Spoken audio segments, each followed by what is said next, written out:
Well, good morning. Forgiveness. Woo. Every day, forgive. Oh, it seems never to end, does it? And what I found is that people, in my experience, that get into New Thought, metaphysics, truth, whatever you want to call it, and find out that we're actually responsible for our thoughts, our actions, our creations, sometimes have a bit of a challenge, because as we take on this responsibility that we are responsible, we say, well, I'm responsible for all this, and I forget to forgive myself about it. I feel so responsible. And when I'm working with people in counseling, I find that so often, because we take on that huge weight of responsibility, of the blame, and then what we can do is we can blame others for us taking on the responsibility, and it just gets really confusing. So hopefully today I'm going to be working in the Course in Miracles and maybe lay some things out and put it together so that we have a real understanding about how we can forgive ourselves completely. So where I'm going to start is I'm going to be jumping around in the course. So that's why I have my little cheat sheet here. And I'm going to start with the lesson of the day. Because the course for some, the course it's rather a difficult book from what I hear from a lot of people, especially reading it on their own. And even when we get into class, it seems that the words are very confusing. So sometimes I have to read them over and over to understand what it's even saying. So what I want to ask you today is, as I do some reading of the words, if you do not understand it or would like it repeated, please ask me to do that. Because if you want it repeated, somebody else will want it repeated. Okay? So today's lesson is, I place the future in the hands of God. Well, that's easy, isn't it? So if I did that, what kind of life would I lead? What kind of prosperity would I have? What kind of health would I have? What kind of freedom would I have? What kind of joy? Robert and I were listening to a webinar the other night with Neil Donald Walsh, who did Conversations with God. And one of the things that he kept talking about is, ask your soul for its agenda. What is my agenda today, my soul?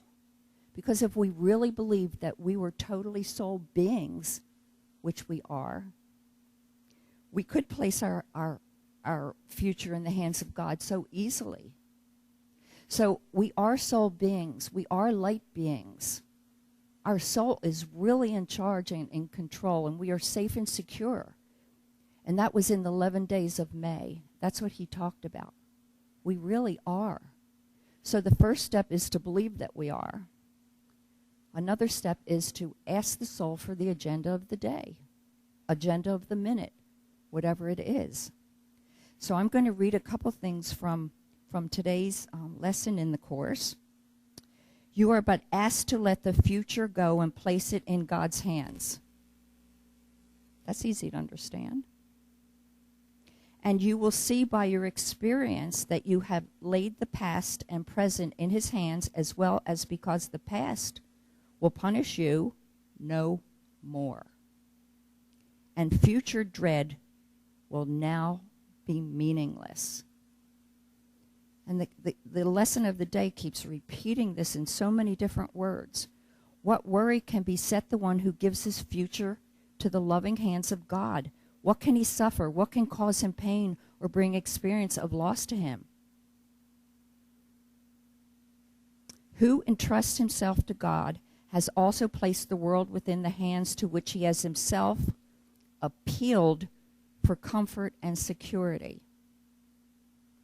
I'm going to do that one again. Who entrusts himself to God has also placed the world within the hands to which he has himself appealed for comfort and security. He lays aside the sick illusion of the world along with his and offers peace to both. So now we're talking about illusions.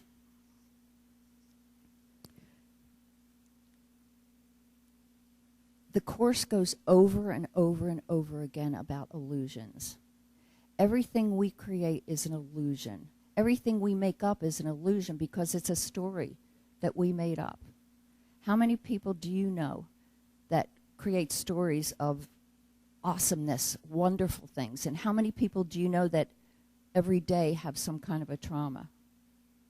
So we can look around and see the illusions that are taking place from our minds. Okay, on page 335.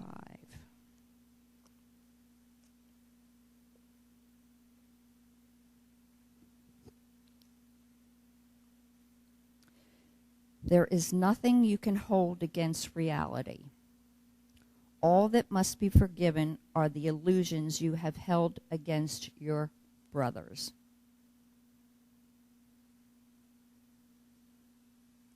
Anybody need that again? There is nothing you can hold against reality. So that means anything we see, do, or have, we can't hold anything against what's happening in our life. All that must be forgiven are the illusions you have held against your brothers, the blame. Their reality has no past, and only illusions can be forgiven. Oh, how easy is that? God holds nothing against anyone, for he, capital H, is incapable of illusions of any kind. Mean we can't blame him? Oh.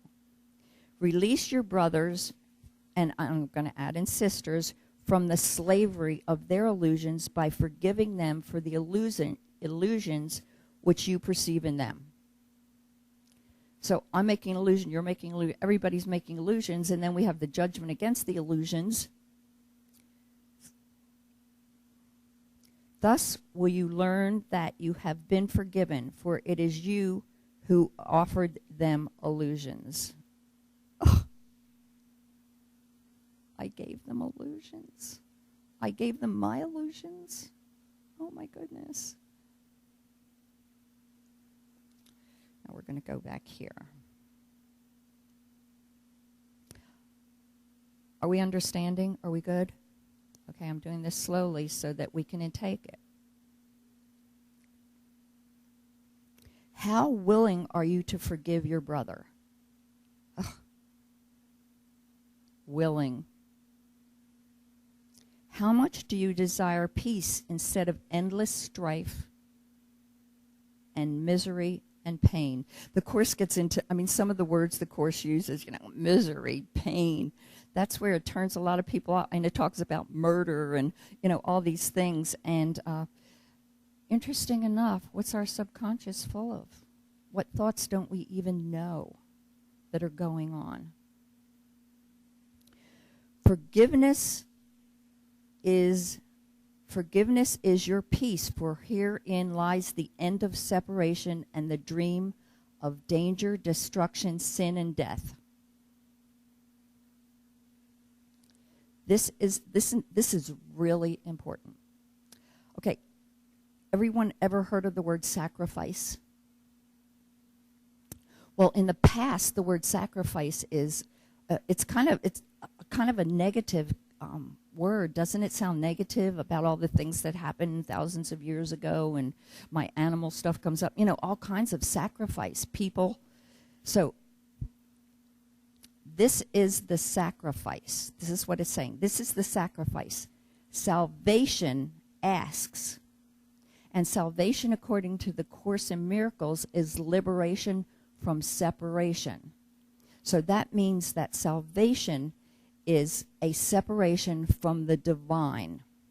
Okay, so it's the liberation, though, of the separation from the divine. Okay? So if we're taking that, this is the sacrifice. Salvation, which we want, okay, asks and gladly offers peace instead of the misery and pain. So we're here to sacrifice. And our sacrifice is to give up the disconnection that we have had from the divine. That's a pretty cool sacrifice, isn't it? Looking at it from a different place. Want me to go over it again? You have a question? Because it gets a little confusing because we do want to sacrifice. Okay? We want to sacrifice our thinking that we are not connected, thinking that we are disconnected from God, from the universe, from the divine. So that's what we're sacrificing. We're giving up. So sacrificial is giving up something. So let's all give it up. Okay.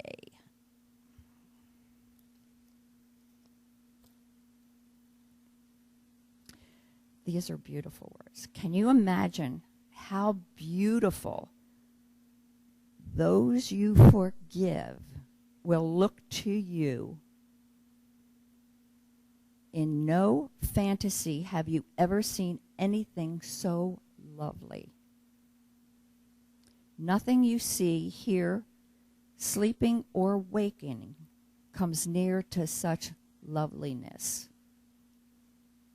You know, it's sometimes, I don't know about you, but I've read a lot about near-death experiences and people that have been on the other side and seen the light and how beautiful. It's so beautiful that even their words can't describe how awesome it is.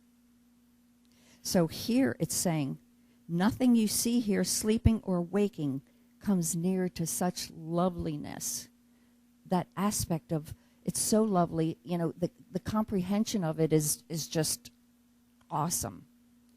And nothing will you value like unto this, nor hold so dear. So when we're holding something so dear, a lot of times in our life we go through the process of not forgiving ourselves. And that's what the Course goes back to, totally back to forgiving ourselves. We can forgive everybody and work on the Ho'oponopono and do everything. However, when it really comes back to, it's forgiving ourselves for the illusions, the judgment, the things that we have made up. So can you imagine living in a world of complete loveliness? What would that be to you? Could be excitement. Could be fun. It could be peaceful in so many ways. Nothing that you remember that made your heart seem to sing with joy has ever brought you even a little part of the happiness this sight will bring you. So the Course is saying it's touchable, it's reachable. We can do this. We can all do this. And as Billy talked earlier about her love song, forgiveness, love, it's all the same. It's all the same. It's all the beauty of life.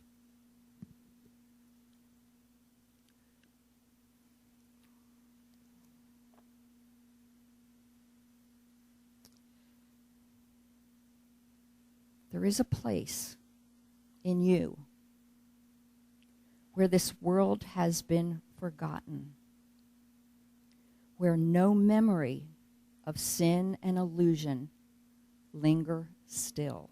There's that place we're all looking for, that place that we want to touch into, that place that is not a separation, that place is a connection to the divine, to God, whatever your word is.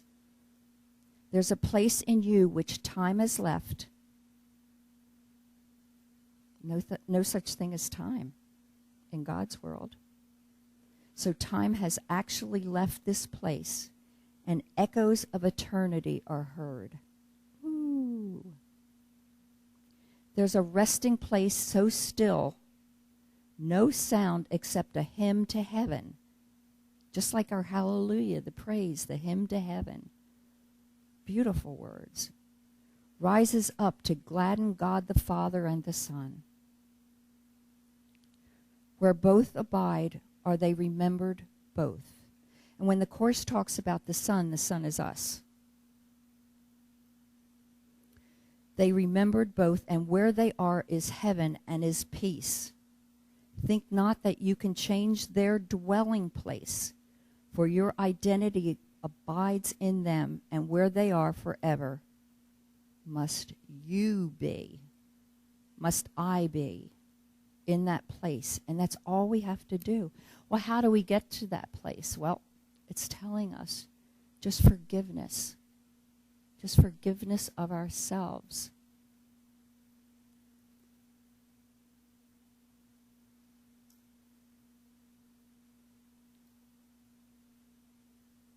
And how do we do that? Well, Robert's brought the Apanapana in. I love you, I'm sorry, please forgive me. The big thing that Robert will talk about is meditation, quiet time. The quiet time that we need to do the connection. The quiet time. And what I want to do now is, through the years I've done poems at the end of every one of my services. So I put a little poem together for now. And then I'm going to close with one of Louise Hay's affirmation meditations. Okay.